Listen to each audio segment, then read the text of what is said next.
Here's a striking truth. 42% of Generation Z trusts debit cards more than credit cards when making purchases. But here's where it gets controversial. This confidence in debit and digital wallets might be masking some serious risks that many don't fully realize. Generation Z, the first generation to grow up entirely immersed in the digital economy, isn't just unique in what they buy. They're redefining how they approach spending and saving money with remarkable assurance.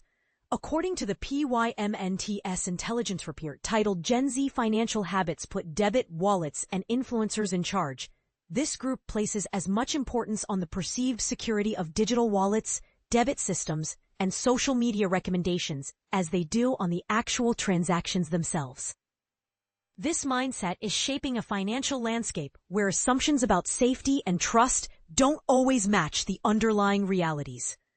The report reveals that Gen Z is rewriting the traditional consumer rulebook.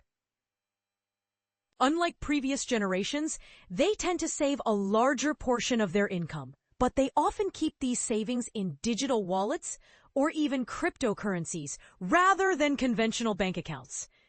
When it comes to spending, debit cards are their go-to payment method at checkout. Yet, they are also the fastest adopters of newer payment technologies like Apple Pay and Buy Now, Pay Later, and BNPL services. Amazon dominates as their preferred shopping platform. Mobile devices are their favored way to buy groceries, and social media influencers wield an outsized influence on their purchasing decisions. But beneath these headline trends lies a more complex story.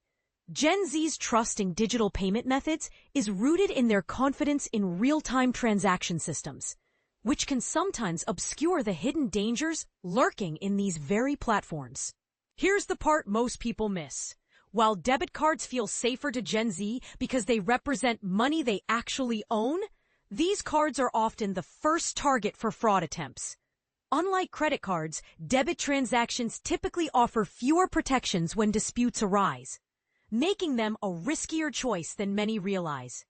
Digital wallets also enjoy a high level of trust among Gen Z, with 13% of their savings held in these digital containers and 6.3% invested in cryptocurrencies.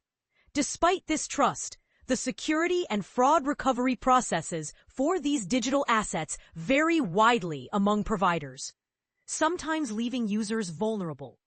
Social influencers don't just shape what Gen Z buys. They also influence how confident they feel about their purchases. A staggering 81% of Gen Z consumers report that they sometimes or often make buying decisions based on influencer recommendations, which is nearly 3 times higher than the rate among baby boomers. However, it's important to note that influencers have no role in ensuring the security of these transactions, which raises questions about the reliability of trust signals based on social proof alone. For financial institutions, payment processors, and fintech companies, these findings carry significant implications.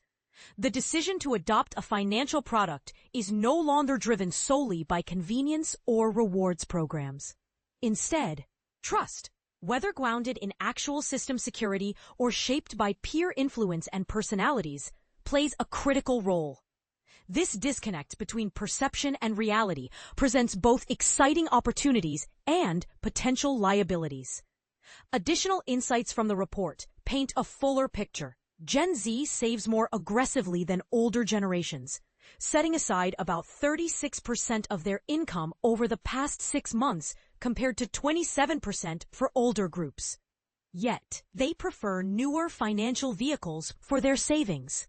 They also use BNPL services at a higher rate, 18% versus 12% for older consumers, but tend to carry fewer credit cards overall, 55% compared to 71% among older generations. Their average monthly account balances are lower too, around $1,667 compared to $1,959 for other age groups. This difference could influence how lenders assess creditworthiness and design rewards programs tailored to this demographic. The takeaway for financial service providers is clear. While Gen Z's payment methods may look familiar on the surface, the foundation of their trust is fundamentally different. Bridging the gap between their perceptions and the actual security of these systems is just as crucial as delivering the right product at the right time. So what do you think? Is Gen Z's trust in debit and digital wallets well placed? Or are they overlooking important risks? Could the influence of social media be leading them into a false sense of security? Share your thoughts and join the conversation below.